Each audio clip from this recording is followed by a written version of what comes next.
Good morning. तो BSc students बड़े मज़े कर लिए और अब स्टडी पे आ जाते हैं, क्योंकि नेक्स्ट ईयर जो कॉलेज हैं वो खुलने वाले हैं और एग्ज़ाम भी आपके लगेगी। तो हम आज स्टडी करने वाले हैं इलेक्ट्रोमैग्नेटिक, ठीक है। और इलेक्ट्रोमैग्नेटिक में जो आपका फर्स्ट चैप्टर है वो है स्केलर और vector field.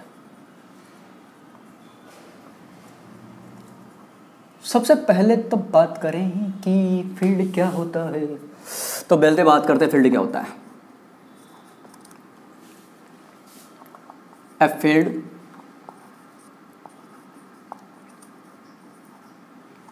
Is a system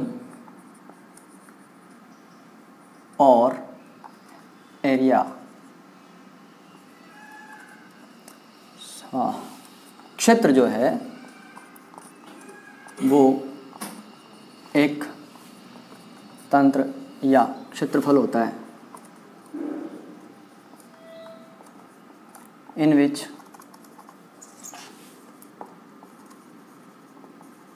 physical quantity, any physical quantity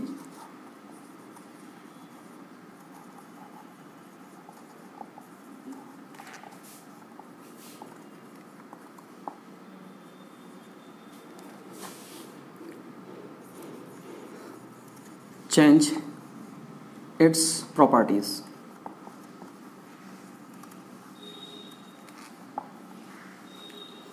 कोई भी भौतिक राशि अपने मान परिवर्तित करती है, अपने मान परिवर्तित करती है। अब बात करते हैं हम वेक्टर फील्ड की। तो देखो वेक्टर फील्ड की बात करें सबसे पहले, तो वेक्टर फील्ड होता क्या है।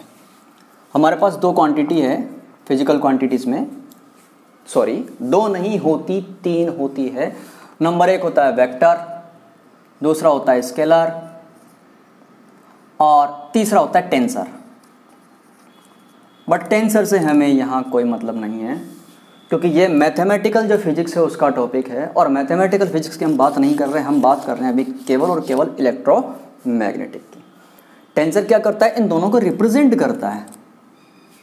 टेंसर एक ऐसी राशि है जो वेक्टर को भी रिप्रेजेंट करती है और वो स्केलर को भी रिप्रेजेंट करती है, ठीक है। तो ये यूँ समझो कि यदि अगर हम वेन ग्राफ बनाएं तो ये यदि अगर टेंसर है तो इसमें दो पार्ट हैं, ये वेक्टर है और ये स्केलर है, ठीक है। टेंसर इन दोनों को रिप्रेजेंट करता है और टेंसर इन दोनों के अलावा भी बहुत सी चीज़ों को रिप्रेजेंट करता है, but it's not a matter to discuss at this time, ठीक है। हमारे पास आज केवल ये मैटर है कि वेक्टर क्या होता है और स्केलर क्या होता है। देखो वेक्टर क्या होता है, किसी भी सिस्टम में या किसी भी फील्ड में एट एवरी पॉइंट यदि अगर किसी फिजिकल क्वांटिटी की वैल्यू चेंज हो रही हो, किसी भी फील्ड में फिजिकल क्वांटिटी की वैल्यू चेंज है, वेक्टर का मतलब एक जगह से दूसरी जगह जाएंगे तो उसकी वैल्यू में कुछ ना कुछ चेंज होना चाहिए, चाहे पॉजिटिव हो नेगेटिव हो कुछ भी हो, तो वो चेंज होना चाहिए। यदि अगर वो ऐसा चेंज हो रहा है तो वो वेक्टर है, और यदि अगर चेंज नहीं हो रहा तो स्केलर है। और अपन जैसे जनरली कार्टेशियन कोऑर्डिनेट सिस्टम लेते हैं, कार्टेशियन कोऑर्डिनेट सिस्टम में हम लोग एक्स वाई जेड ये भी मान लेते हैं। इफ़ ये दो पॉइंट हैं और ये ए वेक्टर है, तो यहाँ से यहाँ जाने पे इसके कार्टेशियंस में काफ़ी कुछ चेंज हो जाएगा। तो ये जो चेंज हुआ तो ये वेक्टर क्वालिटी कहलाई। यदि अगर ऐसा चेंज नहीं होता और ये स्टेबल चलता रहता, जैसे एक्स वाई प्लेन लिया हमने, एक्स वाई प्लेन में ये स्टेबल है, कंटिन्यूस है बट स्टेबल है, नियमित, तो ये क्या होती है, स्केलर क्वांटिटी कहलाती है, ठीक है। अब वेक्टर क्वांटिटी को जिस फील्ड में हम स्टडी कर रहे हैं तो वेक्टर फील्ड हो गया, और जिस फील्ड में हम स्केलर क्वांटिटी को स्टडी कर रहे हैं वो स्केलर फील्ड हो गया। तो बात करते हैं सबसे पहले वेक्टर फील्ड की, कि वेक्टर फील्ड क्या होता है।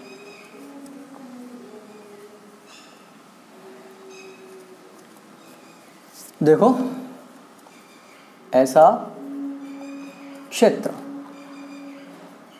जिसके प्रत्येक बिंदु पर किसी भौतिक राशि का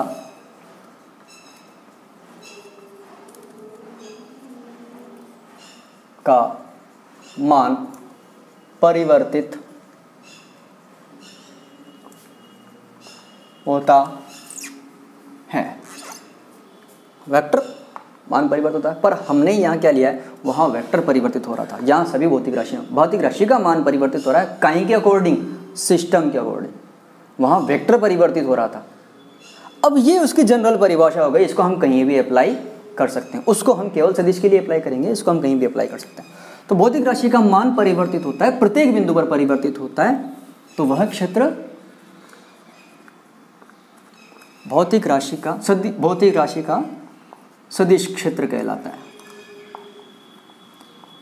सदिश क्षेत्र कहलाता है। ये भौतिक राशि सदिश राशि है या नहीं है, इससे हमें मतलब नहीं है, ठीक है। भौतिक राशि का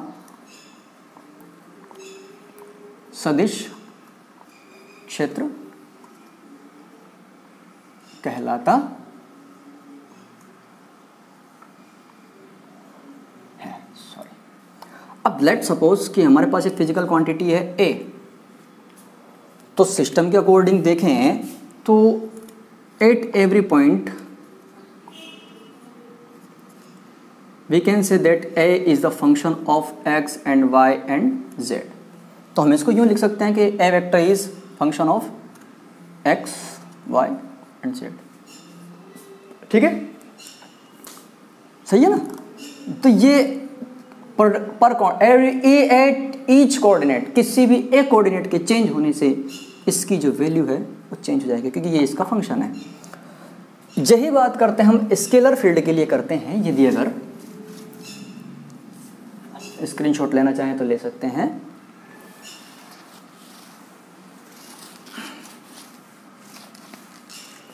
स्केलर फील्ड के लिए अब बात करते हैं।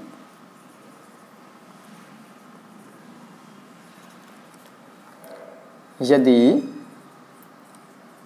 किसी क्षेत्र में किसी भौतिक राशि के मान में कोई परिवर्तन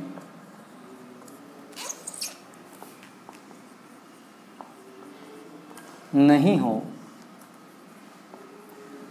तो वह क्षेत्र अदिश राशि का क्षेत्र कहलाता है। अदिश राशि का क्षेत्र कहलाता, ठीक है। जैसे फाई है, फाई को हम फाई एक्स वाई जेड, क्योंकि ये डिपेंड तो उसी सिस्टम के कोऑर्डिनेट्स पे करेगा भाई, डिपेंड तो सिस्टम के कोऑर्डिनेट्स पे ही करेगा।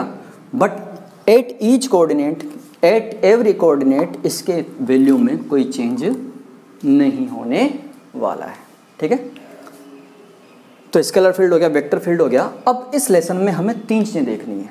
तीन चीज़ें हमारे पास आएगी। एक आएगी हमें इन स्केलर, हमारे पास दो क्वांटिटीज़ हैं अभी, एक स्केलर है और एक वेक्टर है। इनके ऊपर हमें ऑपरेशंस करने हैं, और ऑपरेशंस हमारे पास तीन टाइप के हैं। नंबर एक है ग्रेडियंट, जिसे हम ग्रेड से भी डिफाइन करते हैं। दूसरा है डाइवर्जेंट, और तीसरा है कर्ल। अब डाइवर्जेंट, ग्रेडियंट और कर्ल, इन तीनों में क्या डिफरेंस है वो भी हम देख लेते हैं। देखो, ग्रेडियंट हमेशा लेंगे हम स्केलर फील्ड का, और जो प्रोडक्ट हमें मिलेगा वो हमें मिलेगा वेक्टर फील्ड। कहाँ का लेंगे ग्रेडियंट? स्केलर का लेंगे, अदिश राशि का लेंगे, और ग्रेडियंट में हमें जो रिजल्ट मिलेगा, वो प्रोडक्ट मिलेगा, वो क्या मिलेगा? वेक्टर फील्ड मिलेगा। अगेन डाइवर्जेंट की बात करें, डाइवर्जेंट हम लेंगे वेक्टर फील्ड का, और हमें जो रिजल्ट मिलेगा वो क्या मिलेगा? स्केलर फील्ड मिलेगा, ठीक है। अगेन बात करते हैं हम कर्ल की, तो कर्ल हम लेंगे भी वेक्टर फील्ड का, और मिलना भी क्या है? वेक्टर फील्ड मिलना है। ठीक है, मिलेगा भी क्या, वेक्टर फील्ड। ये 3 अलग अलग टर्म हैं जो हम अलग अलग वीडियोस में देखेंगे, और कोई भी वीडियो ज़्यादा से ज़्यादा 10 मिनट से ज़्यादा का नहीं होने वाला होगा आपका। ठीक है, तो नेक्स्ट इन तीनों वीडियो के साथ मैं बहुत जल्दी आपसे मिलने वाला हूँ। तब तक के लिए बाय बाय, स्टडी करते रहें और फिजिक्स के साथ चलते रहें। ठीक है, ग्रेजुएशन मैंने इलेक्ट्रोमैग्नेटिक मैंने स्टार्ट कर दी है, तो come on my channel. Bye bye.